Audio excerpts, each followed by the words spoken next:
Prakash, it's always a pleasure to have you on the show.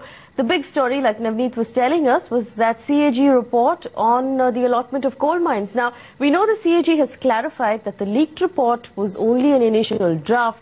But at this point, do you think investors should be worrying about the final report, or do you think it's too premature? Does it have the potential to do more damage than the 2G scam?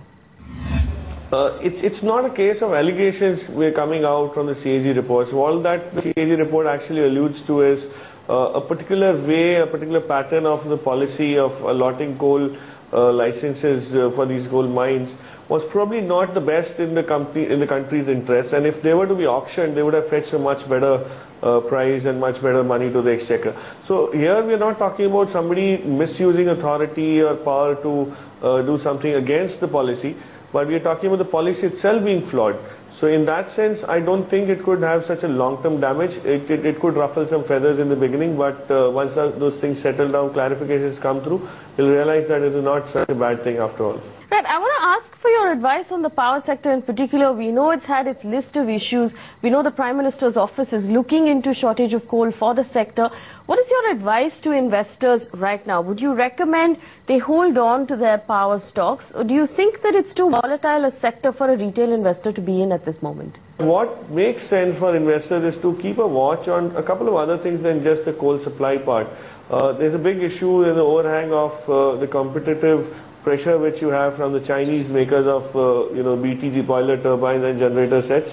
So if that were to there's some positive change from the government side on that, that would be a very big fillip. And the third thing is the SEB restructuring and the financial part of the power sector. If that also sees some sort of a streamlining, some steps taken in that direction, it will be a positive. And all of these would take place gradually, so it will give ample time for investors to actually get into the right stocks within the sector on the backdrop of all positive announcements. Could you name a couple of stocks in the power sector that you find interesting at this point for a retail investor, long-term horizon? My top pick is Tata Power. This is a company which has set up some very large projects. The maximum number of UMPP megawattage is with them. Adani is the other one which would benefit out of this. Then you have some of the smaller ones like Lanco, which also have a huge capacity build up, and then depending on coal for a large part of their business. So in that order, Tata Power, Adani Power, Lanco would be the best bets to look at. And since we are talking about coal, we also should be talking about India's largest coal supplier.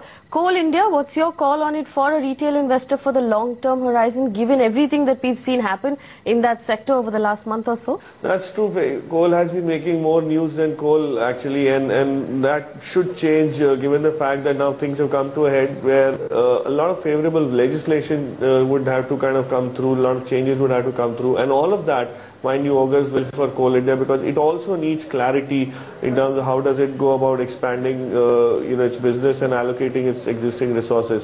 So it's a positive for Coal India, and in the medium to long term it's a must have in the portfolio. I don't think any investor can avoid having Coal India in the portfolio. Primarily whenever you have dips in Coal India, buy into it. Let's move on now to our portfolio segment. Every week we pick the portfolio of one lucky viewer, and our guest takes a look at your entire portfolio and tells you what you should be changing, if at all. Now this week, Yash is that lucky viewer. He sent us the list of the stocks that he's invested in. Prakash, he has 15 shares of Bharti Airtel, which he bought at 350 rupees. He has 14 shares of Aban Offshore, which he bought at 501. And he has 100 shares of Manappuram Finance, which he bought at 50 rupees. I'm going to start at the bottom with Manappuram Finance. Now, those RBI regulations will, of course, hit margins of gold loan companies. We know that there is a view that lower interest rates in the horizon would open up other debt options for borrowers who may not be looking at gold, loan against gold anymore. What's your view on Manappuram Finance right now? No, I would definitely book profits. This is a stock that's run up and it had an amazingly secular uptrend for the last quite some time. I mean, so many quarters actually. And you don't see that in markets which are so uncertain and volatile. But this is one stock that has delivered returns. But it's time that you realize these stock runs also, these bull runs also have a peaking of sorts.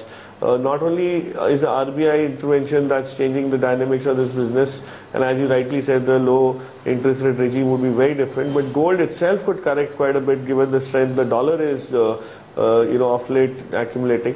And I think if that happens, all these companies could be in for a severe hit. So before that happens, I think it makes sense to book profits.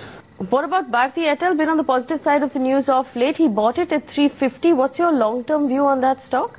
So Bharti has been a bit of, in a range-bound behavior of sorts for quite some time. But if you understand, the telecom sector itself is going through a lot of changes that the government is trying to implement after, it's kind of got over the 2G issues.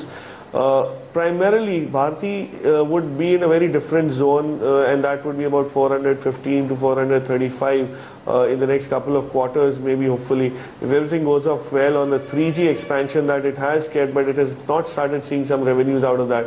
But the kind of build-up in subscription that it saw in the month of Feb, I think is a very positive sign, and Bharti would benefit from that.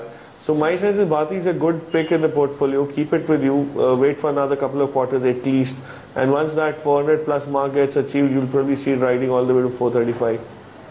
All right. And 14 shares of Aban Offshore bought at 501 rupees. Do you think that Aban can retest those levels of 650, 700 again that we saw last year? Or is it time for him to maybe book out of that stock? Fundamentally speaking, it still has a lot of overseas borrowing, the commercial ECB borrowings that it had made at significant cost. Now, every dip in the rupee vis-a-vis the dollar makes things difficult for Aban. And, even the oil business itself is not something that Aban has been able to make the most out of, given the kind of issues in pricing that we see. Oil itself as a commodity is fairly volatile, and Aban has really not been able to make the most of it. So my sense is, if he's happy with what he's getting right now, he could take it off the table, buy into some other stock, and then probably he'll be better off and much more at peace rather than buying into keeping Aban on the portfolio.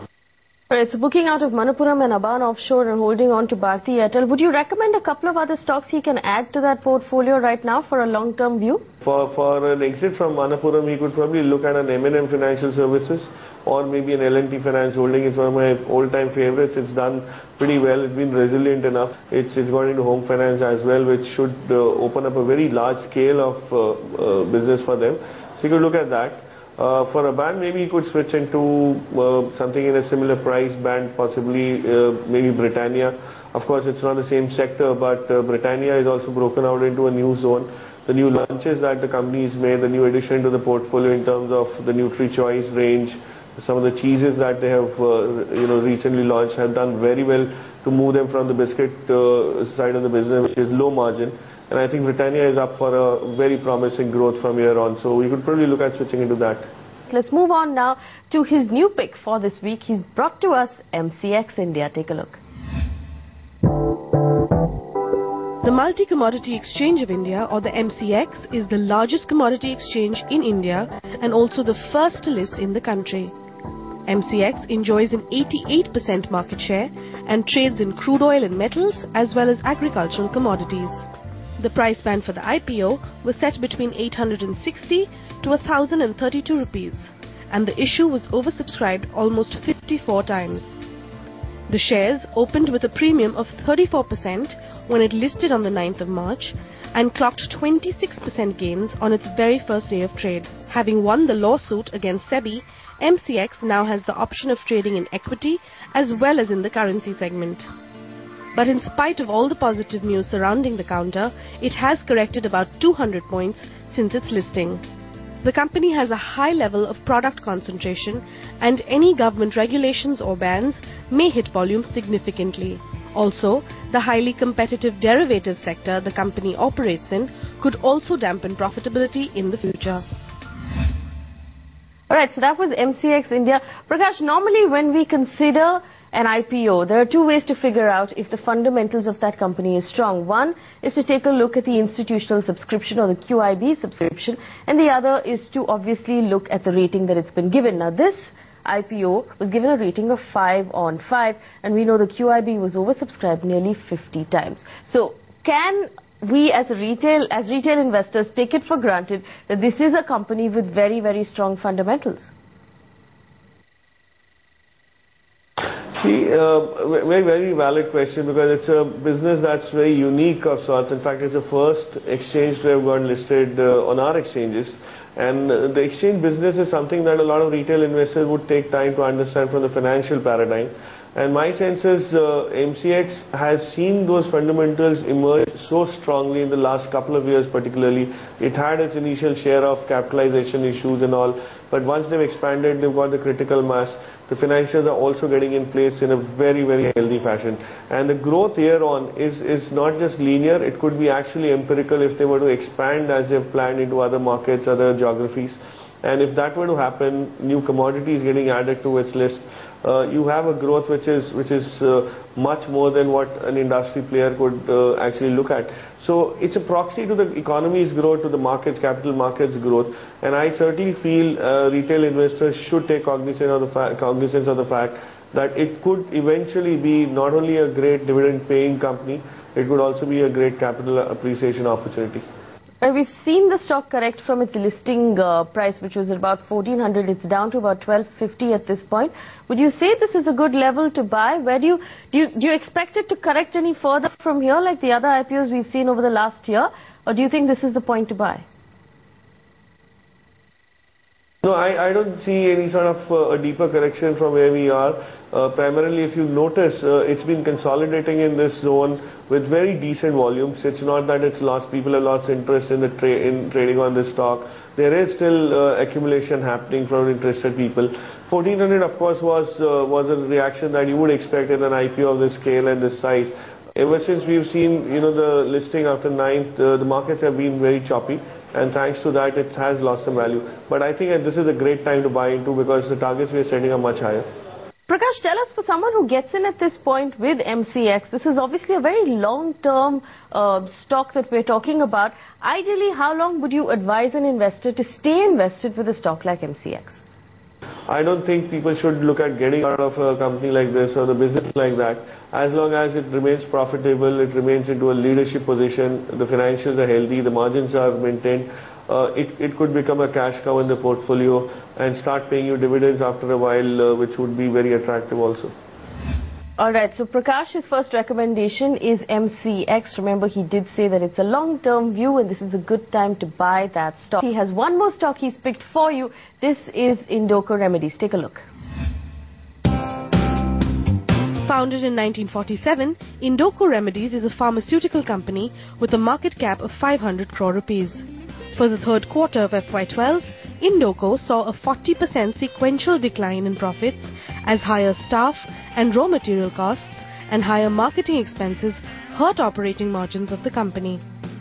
Sales, however, have remained steady with a 40% growth in exports helping the revenue inflow. Over the last 2 years, Indoco has tied up with 2 international drug companies, Aspen Pharma and Watson Pharma, to boost its ophthalmic business, and market men expect the deals to contribute significantly to earnings in FY13. Also, the company's restructuring measures from 2009 have helped domestic growth, which has outpaced the overall industry average in the last 2 quarters. Alright, Indoco Remedies, that's Prakash's second recommendation for us this week. Prakash, the company is only 500 crore rupees. As a retail investor, normally we don't look at companies so small, but what do you think its growth prospects are going forward? That's the best part about this pick. It's a value pick from that perspective that there's enough inherent potential for this company to scale up and scale up in a way that would be very, very attractive for an investor. The reason is it is talking about actually expanding its capacity wherever it has these plans, 4 or 5 units that it has. When they talked about fundraising capex in the next 12 months, very urgently they're putting up those plans. So I think very soon you'll see the company move into a band which will be, in my senses, in that 1200, 1250 crores. And that's exactly when the payoff starts in a significant way. So in the long term, are you expecting the company then to outperform the pharma sector? It's considered largely a defensive sector. But are you expecting a lot of growth from this company? What are your targets? Yeah, within the pharma sector, I certainly believe this is a potential outperformer for 2 reasons. One is, it has been able to maintain its margins when it was growing earlier also in a very significant band. Today we've seen, last couple of quarters, we've seen a little bit of a slowdown thanks to the expansion that it has made in terms of its manpower and all. But that's a temporary impact, and that I expect to kind of wither off. But the scale that it could, the scorching pace and scale that it could grow at will definitely make it an outperformer. I would very easily put a target of about 35% growth rate in the next 3 years on an annualized basis. So we are talking about actually the company letting you see double its money to about 750-800 rupees in the next 3 months, in the next 3 years. Okay, we have one very quick question we can answer on this show. Subhash Das has written in. He has 2,165 shares of Mahindra Satyam, which he bought at 97.50. He wants to know what he should do now. Well, Prakash, the merger is being called a win-win for both companies. We know the entity's new size puts it in a better position to win larger contracts with larger clients. But for viewers who are holding that Mahindra Satyam stock right now, what's your advice long term? My suggestion is you should wait it out because the combined entity for which you would of course get shares also would be in a more, as you very rightly said, in a more promising position. So you'll have to wait for that to happen. Maybe 97 might take some time to reach that equivalent of 97, but it's still worth the wait because there's no issue in terms of Satyam coming down from here on or the combined entity losing too much ground. So it's a good investment.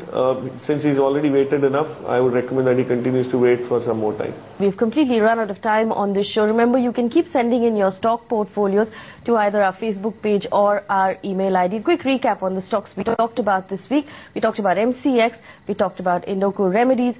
Also, Prakash mentioned some stocks he thinks make sense right now. He mentioned Britannia, he mentioned Tata Power.